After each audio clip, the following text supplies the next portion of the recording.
മക്കൾ രാഷ്ട്രീയത്തെക്കുറിച്ച് വളരെ പുച്ഛത്തോടെ പലപ്പോഴും സംസാരിക്കാറുള്ള മലയാളികൾ മറന്നുപോകുന്ന ചില കാര്യങ്ങൾ ഓർമ്മിപ്പിക്കാനാണ് ഞങ്ങൾ ഈ ഷോർട്ട് വീഡിയോ പരമ്പര ചെയ്യുന്നത്. കേരള രാഷ്ട്രീയത്തിൽ നിരവധി നേതാക്കളുടെ മക്കൾ പിതാക്കന്മാരുടെ കാലത്തും അവരുടെ കാലശേഷവും രാഷ്ട്രീയത്തിൽ തിളങ്ങിയിട്ടുണ്ട്. അവർ എംഎൽഎമാരും മന്ത്രിമാരും രാഷ്ട്രീയ നേതാക്കളുമൊക്കെയായി മാറി. അച്ഛന്റെ കാലശേഷം ആ പേര് ചീത്തയാകാതെ നിലനിർത്തിയ ചില മക്കൾ നേതാക്കളെക്കുറിച്ചാണ് ഞങ്ങൾക്ക് പറയാനുള്ളത്. അവരിൽ പ്രധാനിയാണ് മുൻ മുഖ്യമന്ത്രി കെ. കരുണാകരന്റെ മകനായ കെ. മുരളീധരൻ. കരുണാകരന്റെ ജീവിതകാലത്തും പിന്നീട് മരിച്ച ശേഷവും മുരളി പല തിരഞ്ഞെടുപ്പിലും മത്സരിച്ചു ജയിക്കുകയും തോൽക്കുകയും ചെയ്തിട്ടുണ്ട്. കൂടുതലും ജയമായിരുന്നു. കെ.പി.സി.സി. പ്രസിഡന്റായിരുന്ന മുരളീധരൻ ആ സ്ഥാനം രാജിവെച്ച് മന്ത്രിയായി. പിന്നീട് മന്ത്രിസ്ഥാനം തുടരാൻ വടക്കാഞ്ചേരിയിൽ മത്സരിച്ച് തോറ്റ സ്ഥാനം തെറിച്ചു. മന്ത്രിയായ ശേഷം നിയമസഭയിലെത്താൻ കഴിയാതെ പോയ ഒരേയൊരു നേതാവാണ് ഇന്നും മുരളീധരൻ. 1989-ൽ കോഴിക്കോട് മണ്ഡലത്തിൽ നിന്ന് ഇമ്പിച്ചി ബാവയെ തോൽപ്പിച്ച് പാർലമെന്റിലേക്ക് തിരഞ്ഞെടുക്കപ്പെട്ട മുരളി പിന്നീട് തുടർച്ചയായി 8 തവണ ലോക്സഭയിലേക്ക് മത്സരിച്ചു. ഇതിൽ 4 തവണ ജയിക്കുകയും 4 തവണ തോൽക്കുകയും ചെയ്തു. നിയമസഭയിലേക്ക് മുരളീധരൻ 2004 വടക്കാഞ്ചേരി ഉപതെരഞ്ഞെടുപ്പ് മുതൽ 5 തവണ മത്സരിച്ചു. ഇതിൽ 3 തവണ തോൽക്കുകയും 2 തവണ ജയിക്കുകയും ചെയ്തു.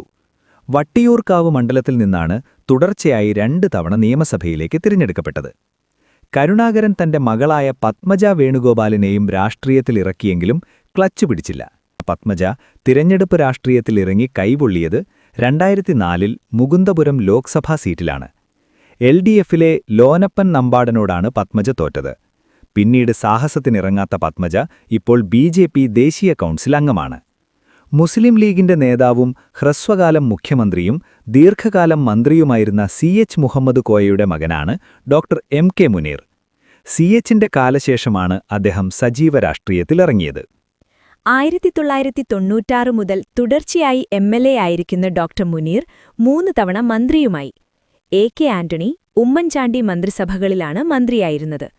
മുസ്ലിം ലീഗിന്റെ നേതാവും 1968 മുതൽ 79 വരെ തദ്ദേശ സ്വയംഭരണ വകുപ്പ് മന്ത്രിയുമായിരുന്ന അവുക്കാദർ കുട്ടി നഹയുടെ മകനാണ് മുൻ വിദ്യാഭ്യാസ മന്ത്രി PK അബ്ദുൽ റം. 2011 മുതൽ 2021 വരെ MLA ആയിരുന്ന റബ് തിരൂരങ്ങാടി മണ്ഡലത്തെയാണ് പ്രതിനിധീകരിച്ചിരുന്നത്. അച്ഛന്റെ മണ്ഡലമായിരുന്നു തിരൂരങ്ങാടി. കേരള കോൺഗ്രസ് നേതാവും മുൻ മന്ത്രിയുമായ R. ബാലകൃഷ്ണപിള്ളയുടെ കാലത്ത് തന്നെ MLA ആയ ആളാണ് മകൻ KB ഗണേശൻ. അച്ഛൻ 7 തവണ ജയിച്ചിട്ടുള്ള കൊട്ടാരക്കരയിൽ നിന്ന് ഗണേശൻ ജയിച്ചിട്ടില്ലെങ്കിലും പത്തനാപുരത്ത് കഴിഞ്ഞ 5 തവണയായി ജയിക്കുകയാണ്. AK ആന്റണി ഉമ്മൻചാണ്ടി മന്ത്രിസഭകളിൽ മന്ത്രിയായി. ഇപ്പോഴും അദ്ദേഹം ട്രാൻസ്പോർട്ട് മന്ത്രിയാണ്. 1967 മുതൽ 69 വരെ 2ാം EMS മന്ത്രിസഭയിലും പിന്നീട് 1970 മുതൽ 76-ൽ മരിക്കുന്നതുവരെ C. അച്യുതമേനോൻ മന്ത്രിസഭയിലും അംഗമായിരുന്ന TK ദിവാകരന്റെ മകനും പിന്നീട് MLAയും മന്ത്രിയുമായി. അതാണ് ബാബു ദിവാകരൻ. AK ആന്റണി മന്ത്രിസഭയിലും ഉമ്മൻചാണ്ടി മന്ത്രിസഭയിലും ബാബു ദിവാകരൻ അംഗമായിരുന്നു. അച്ഛൻ ജയിച്ച മണ്ഡലത്തിൽ തന്നെ ബാബു ദിവാകരൻ 3 തവണ ജയിച്ചു. ചവറ മണ്ഡലത്തിൽ നിന്ന് 5 തവണ ജയിച്ച് പലതവണ മന്ത്രിയായിരുന്ന RSP നേതാവ് ബേബി ജോണിന്റെ മകനാണ് ഷിബു ബേബി ജോൺ. അതേ മണ്ഡലത്തിൽ നിന്ന് ഷിബു 2 തവണ ജയിച്ചു, മന്ത്രിയുമായി. 5 മുതൽ 9 വരെ നിയമസഭകളിൽ MLA ആയിരുന്ന PCB ഹാജി 4 തവണ കൊണ്ടോട്ടിയെയും 1 തവണ താനൂരിനെയും പ്രതിനിധീകരിച്ചു. മുസ്ലിം ലീഗ് സംസ്ഥാന സെക്രട്ടറിയായിരുന്ന അദ്ദേഹം നിയമസഭാംഗമായിരിക്കെയാണ് അന്തരിച്ചത്.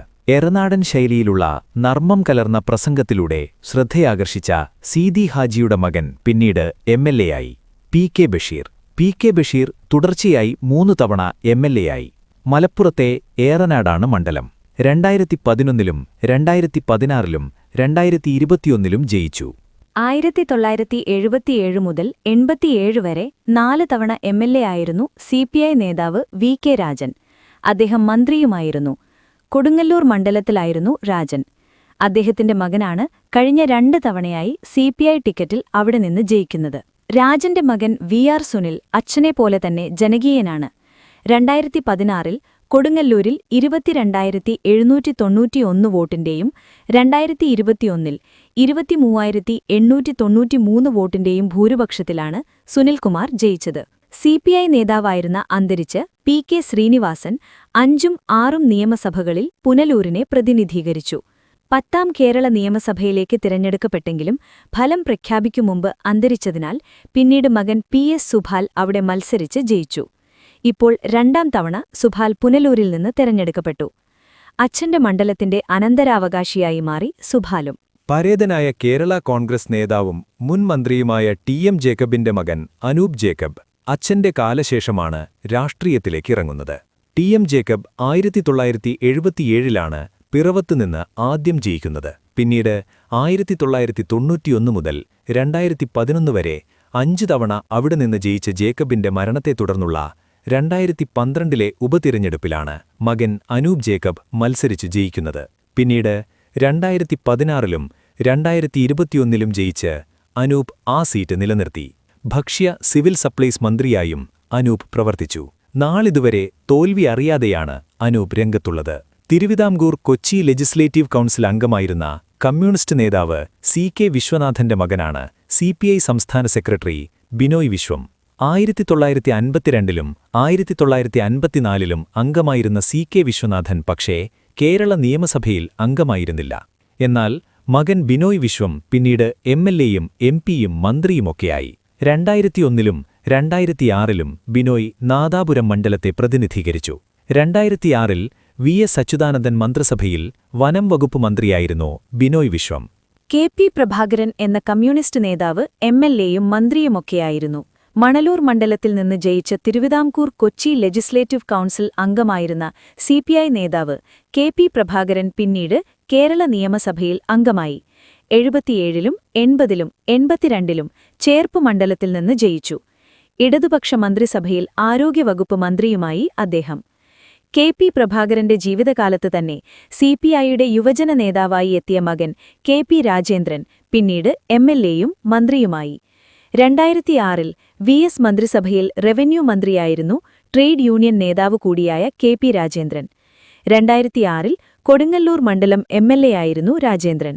പ്രമുഖ കോൺഗ്രസ് നേതാവും MLAയും മന്ത്രിയും സ്പീക്കറുമൊക്കെയായിരുന്ന അന്തരിച്ച G കാർത്തികേയന്റെ മകനാണ് ഒരു തവണ MLA ആയി ജയിക്കുകയും ഒരു തവണ തോൽക്കുകയും ചെയ്ത KS ശബരിനാഥൻ. 1982ൽ CPM നേതാവ് K അനിരുദ്ധനെ തോൽപ്പിച്ച് MLA ആയ G കാർത്തികേയൻ പിന്നീട് ആര്യാനാട് നിന്ന് 4 തവണയും അരുവിക്കര നിന്ന് 1 തവണയും തിരഞ്ഞെടുക്കപ്പെട്ടു. വൈദ്യുതി വകുപ്പ് മന്ത്രിയായും ഭക്ഷ്യ സിവിൽ സപ്ലൈസ് മന്ത്രിയായും പ്രവർത്തിച്ചു. പിന്നീടാണ് അദ്ദേഹം ഉമ്മൻചാണ്ടി മന്ത്രിസഭയുടെ കാലത്ത് സ്പീക്കറായത്. KS ശബരിനാഥൻ 2015ൽ അരുവിക്കര നിന്ന് ഉപതിരഞ്ഞെടുപ്പിൽ ജയിച്ച് നിയമസഭയിലേക്ക് ആദ്യമായി എത്തി. 2016ലെ തിരഞ്ഞെടുപ്പിലും അവിടെ നിന്ന് ശബരി ജയിച്ചു. എന്നാൽ 2021ൽ ശബരിനാഥൻ അരുവിക്കരയിൽ 5046 വോട്ടിന് CPMലെ G സ്റ്റീഫനോട് തോറ്റു.